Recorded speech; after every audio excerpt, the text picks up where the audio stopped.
এ পর্যায়ে বক্তব্য রাখবেন বাংলাদেশ আদর্শ শিক্ষক ফেডারেশন তারা সম্মানিত সভাপতি অধ্যাপক আবুল বাশার স্যারকে আজকে শিক্ষক প্রতিনিধি সম্মেলনে বক্তব্য রাখার জন্য অনুরোধ করছি। বক্তব্য রাখছেন অধ্যাপক আবুল বাশার। আসসালামু আলাইকুম ওয়া রাহমাতুল্লাহি ওয়া বারাকাতুহু। আজকের শিক্ষক প্রতিনিধি সম্মেলনের সম্মানিত সভাপতি প্রধান অতিথি, উপজেলা পর্যায়ে প্রত্যেক ফেডারেশনের সভাপতি, উপস্থিত প্রত্যেক জেলা থেকে আগত, উপজেলা থেকে আগত শিক্ষক মণ্ডলী, আসসালামু আলাইকুম ওয়া রাহমাতুল্লাহ। আমি বলতে চাই, আজকে বাংলাদেশ এমন একটি দেশ আমাদের, যেখানে এত বিশ্ববিদ্যালয় থেকে আমরা লেখাপড়া করি, একই সার্টিফিকেট অর্জন করি, আর বেতনের ক্ষেত্রে গিয়ে আমরা বৈষম্যের শিকার হই।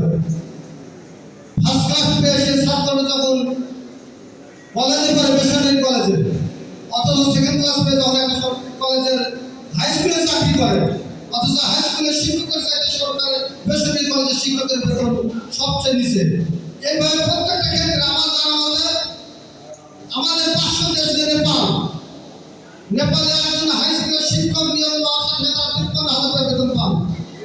একজন কলেজের শিক্ষক বেতন পান ৯৩,০০০ টাকা। এই ক্ষেত্রে বাংলাদেশে একটি অবাস্তব একটি রাষ্ট্রীয় কাঠামোর মাধ্যমে আমরা চলছি।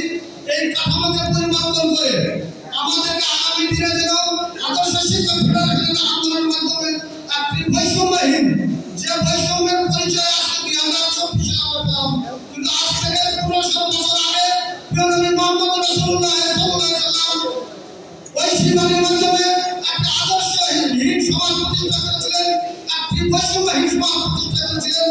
তারই ধারণ পাওয়া হিসাবে আজকে আদর্শ শিক্ষক ফেডারেশনের কেন্দ্রীয় নেতৃবৃন্দের মাধ্যমে আমরা সরকারের কাছে আবেদন জানাবো, শিক্ষা ক্ষেত্রে প্রত্যেকটা প্রতিষ্ঠান বেসরকারি বা স্বায়ত্তশাসিত বলে কথা নয়, প্রত্যেকটা শিক্ষা প্রতিষ্ঠানকে আমাদের জাতীয়করণ করতে হবে।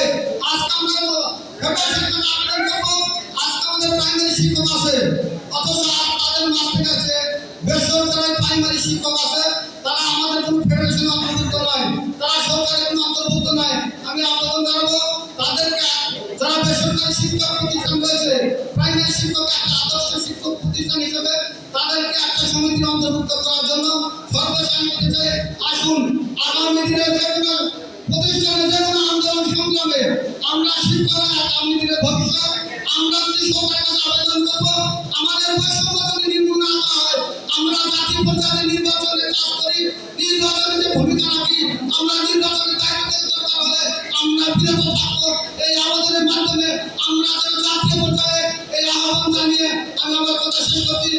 আসসালামু আলাইকুম ওয়া রাহমাতুল্লাহ।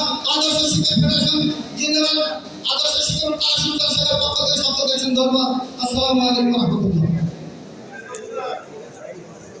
সর্বস্তরের